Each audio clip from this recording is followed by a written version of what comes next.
Get your concealed carry permit online in 1 hour with armamerica.org. If you're watching this on YouTube, hey, I'm Luke from Arm America. Go ahead and click the link below the video to go to our website. It'll just be much easier to follow along with everything that way. How can you get your concealed carry permit in Wisconsin? It's kind of strange, but your best bet is actually to get a Virginia non-resident concealed carry permit. And the reason for that is because a Virginia concealed carry permit is actually one of the strongest concealed carry permits. It has reciprocity with 35 other states, meaning that it can be accepted as a valid concealed carry permit in 35 other states. And on top of all of that, it's one of the easiest concealed carry permits to get, as opposed to your state, which doesn't have as good reciprocity or is a lot harder to get. Basically what I'm saying is, why get a concealed carry permit from your own state when Virginia's non-resident permit is already accepted by your state? It's easier to get, and it works in more places. For the purposes of this video, I'm gonna assume that you are over 21, you don't live in Virginia, you're not a criminal, and you wanna get a Virginia non-resident concealed carry permit. Our goal at Arm America is to simplify the process. We've gotten it down to 3 easy steps, and it only takes about an hour. The first and most time-consuming step is to get a certificate for completing a firearms safety course. This can be done completely online. The second step is to fill out Form SP248, and the third step is just gathering a few papers and mailing it all in. Basically, it's easy stuff like a scan of your driver's license and a photo of you to use on the permit, things like that. This set of videos walks you through each step to make it as simple as possible. Go ahead and click Next Step below when you're ready to get started. The first step to getting your Virginia non-resident concealed carry permit is to get a certificate for completing a firearms safety course. This can be done completely online. Go ahead and click below the video. You're gonna see a button that says Get Certified Now. Click on that, and it's gonna open a link to Virginia Concealed in a new tab. Virginia Concealed has a great firearms safety course, so we're just gonna scroll to the bottom of the page here, and you'll notice that there is a video right here that says Safety Training Course Virginia Concealed Carry Permits. So this is a 40-minute video, and you're gonna go ahead and hit play on that, watch the whole video, and then at the end of that, you can click here and say, I agree to the terms of use, click here to begin your test, and this opens an 11-question open note test here. Once you fill out this test, you can click to submit your results, and then you'll have to pay. It's great because they let you take the course for free and redo the test as many times as you want until you pass. Once you pass the test, you pay, it's like $60, and they email you your certificate for passing the firearms safety course. The course is like 40 minutes long, and it has a ton of great information in it, and Virginia Concealed really does want you to watch the entire video. They don't want you to just click and then skip to the test. But if during the test you're having a little bit of trouble remembering or anything like that, since it is an open note test, we have an FAQ here on the bottom of step 1 that you can look to, and that's just got a lot of helpful hints and reminders for things just in case you missed it and it's, taken you a while to find it, scrubbing back through the video. So feel free to refer to that if it's helpful. Once you've finished the 11-question test and you've been emailed your certificate, you're ready to move on to step 2. So go ahead and scroll back up on our website and then just click on Next Step to move on to step 2. The second step to getting your non-resident Virginia concealed carry permit is to fill out Form SP248. If you look on this page right below the video, you should see a button that says Complete Form SP248. If you're on a computer, which is the ideal way to do this, you can click on that, and it's going to open in a new tab where we can fill in the information. If you're watching this on a phone, it's going to try to download it, which is a little bit more confusing, so I do recommend doing this on a computer. But yeah, so let's look at this. So SP248 is the form that you need to fill out, and this is the legal form that we're turning in. So let me just go through how this works and try to help explain it. Of course, you need to fill it out accurately with your own information, but I'm just going to sort of zoom in here and work on this so that you can have a bit of an idea of how it works. For the purposes of this video, we're going to, of course, assume that you are not a Virginia resident, so I'm going to go ahead and check non-resident here. You can leave file number blank, and then let's come down to step number 1 here. We got full legal name, so you're going to put in your first name. I'm just going to type in first your middle name and then your last name. Here you're going to put in your birthday in step 2. Let's just type in some random digits here. You're of course going to use your real information. And then you're going to put in your street address here. City, county, state, and then zip code. And then also notice here that it wants you to attach a separate list of all the addresses that you have lived at in the past 5 years. We're going to come back to that later.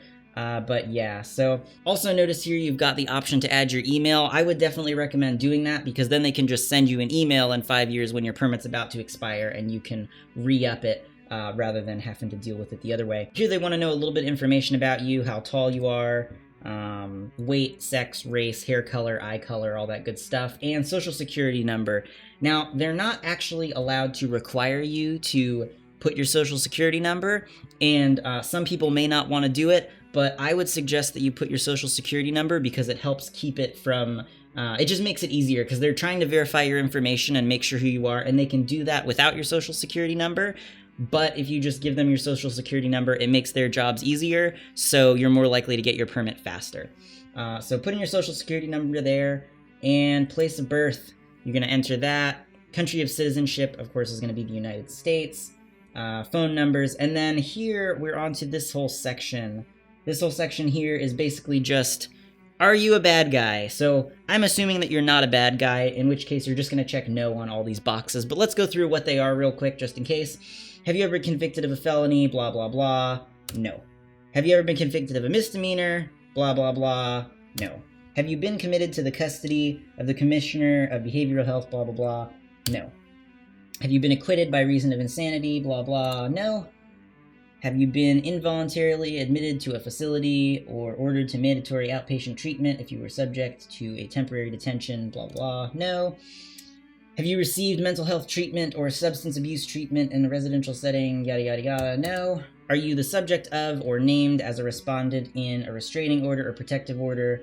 No. Are you addicted to or an unlawful user or distributor of marijuana? No. Are you an alien not lawfully admitted for permanent residency in the United States? No. Have you been discharged from the armed forces under dishonorable conditions? No. Are you a fugitive from justice? No. Do you have any criminal charges pending? No. Have you, within a 3-year period, immediately preceding the date of blah, we're just going to say no to this one. Do you currently have a valid resident concealed handgun permit? I'm going to assume that, of course, you do not, because this is your first time applying for one, so we're going to say no. And then down here you can see it says signature of applicant. You're going to go ahead and print this form out and sign it physically with a pen, not just type it in here. And the date you can enter yourself on the computer, or you can write it in. Either way. Now all this other stuff, forms, this just relates to mostly the criminal stuff, and since we said no to everything, it doesn't really apply, so still include it with your papers, but just completely blank is fine. Form 1, Form 2, we're going to ignore all this stuff. And then these notices down here are just like additional information with the stuff that we filled out above, so you can read it if you'd like, but if you've already filled it out, you're probably good. And then this criminal background investigation thing, that's not for you. Someone else is going to fill that out. But you do want to include all of these papers. So even if they're just blank, you just, all 4 pages, print them out, and it's really only the first one that you have to write anything on. So great. We've filled out the form here, SP248.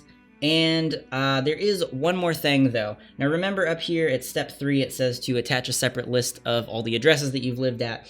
We're going to go ahead and click back, and you'll notice there's a little button, and addresses. Now, you can just type this out yourself manually in Word if you'd like, but just to make it convenient for you, we've got a little button here. If you click on that, it's going to download a Word document called addresses, and you can just click on that, and it's going to go ahead and open in Word, and this is just a template to make it easier for you. So you click Enable Editing, and you're just going to update this with your addresses. There's a little note saying that, so we're going to get rid of that little note line. And if you've only lived at one address in the past 5 years, that makes it easy. Just type your one address and then delete all the other ones. But if you've lived at multiple addresses, one address per year, then you're going to just enter all of them. And then, say it was only 3 addresses, you'd fill these guys out and then just get rid of these last 2 because they don't apply.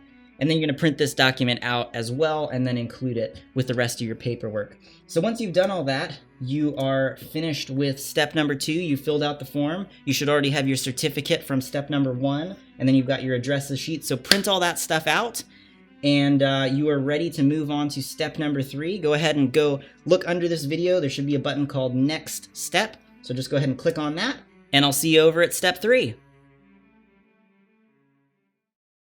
The third step to getting your non-resident Virginia concealed carry permit is to just gather a few papers and then mail it all in. So by now you should have a certificate for completing a firearm safety course, which you got in step 1, and a completed Form SP248 that you filled out in step 2, along with the addresses sheet that you're going to include with it. Go ahead and print all those documents out if you haven't already and sign Form SP248. Once you have all that paperwork, the certificate, Form SP248, and the list of addresses that you've lived at in the past 5 years, there are just a few more things to gather before mailing it all in. You need to print out a photocopy of a government-issued photo ID, something like a driver's license or a passport. So go ahead and print that out, take that paper, and then put it with all your other papers. You also need to include a 2" by 2" photo of yourself taken within the past 6 months for them to use on the permit. While you could technically take this picture at home, there are a whole lot of requirements that you need to meet, so I'd highly recommend just going to Walmart or Walgreens, pay them like $6 and have them take it for you. Once you have your 2" by 2" passport photo, take it and stick it with your stack of papers to mail in. The next thing you need to do is get fingerprinted. It sounds a little bit intimidating, but it's actually super easy. Just Google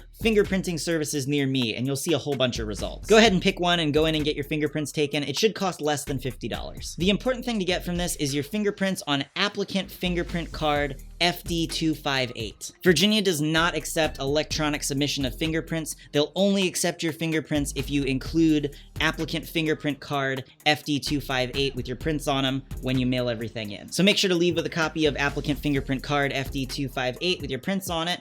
Take that card and then put it with the rest of your papers. The final thing is just to pay the application fee, which is $100. You can pay with a cashier's check or a money order made payable to the Virginia State Police. And you can get money orders at just like the post office or Walmart. You basically just pay the amount that the money order is for and then write out who it's to. So go ahead and take that money order or cashier's check and include it with the rest of the papers to mail in. And that's it. So just as a checklist here, you should be including a certificate for completing a firearm safety course, a filled out copy of Form SP248, along with an attached sheet with all the addresses that you've lived at in the past 5 years, a photocopy of a government-issued photo ID, along with a 2" by 2" passport photo for them to use for you on the permit, your fingerprints on applicant fingerprint card FD258, and a money order or cashier's check for the application fee made out to the Virginia State Police. Now you're just going to take all that, put it in an envelope, and mail it to the correct department of the Virginia State Police. To get the correct address, you can go ahead and click the button below this video labeled Address, and that'll take you to this webpage. You just want to scroll down a tiny little bit,